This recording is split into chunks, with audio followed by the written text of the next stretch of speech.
ചെറു പാർട്ടികളുടെ പിന്തുണ ഇന്ത്യ സഖ്യ സ്ഥാനാർത്ഥിക്ക് ലഭിക്കുമെന്ന് ജോൺ ബ്രിട്ടാസ് MP.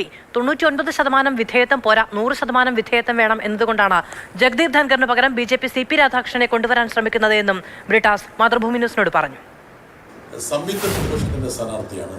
ആട് നിൽക്കുന്ന ചെറു കക്ഷികൾക്കൊക്കെ അദ്ദേഹത്തിനോടൊരു അനുഭാവം ഉണ്ടാകുമെന്നാണ് ഞങ്ങൾ വിചാരിക്കുന്നത്. എന്താ കാരണം എന്ന് വെച്ചാൽ ഒരു പരിമിതമായ സങ്കുചിതമായ രാഷ്ട്രീയത്തിന്റെ അപ്പുറത്തേക്ക് പോകാനുള്ള ഒരു ശേഷിയുള്ള ആളാണ്. വിവിധ വിഷയങ്ങൾ നിലപാടുകൾ എടുക്കുന്നുണ്ട്. അപ്പോൾ സ്വാഭാവികമായിട്ടും അദ്ദേഹത്തിന് വർദ്ധിച്ച പിന്തുണ ലഭിക്കുമെന്നാണ് ഞങ്ങൾ ആഗ്രഹിക്കുന്നത്. ധൻഖറിൽ നിന്ന് CP രാധാകൃഷ്ണനിലേക്ക് BJP പോകുമ്പോൾ അത് അവരുടെ ഈ പൊളിറ്റിക്സിലെ അല്ലെങ്കിൽ മുന്നോട്ട് വെക്കുന്ന രാഷ്ട്രീയത്തിൽ ഏതെങ്കിലും തരത്തിലുള്ള മാറ്റമായി കാണുന്നു. യഥാർത്ഥത്തിൽ ആ മാറ്റം എന്ന് പറയുന്നത് പിന്നോട്ടുള്ള നടത്തമാണ്.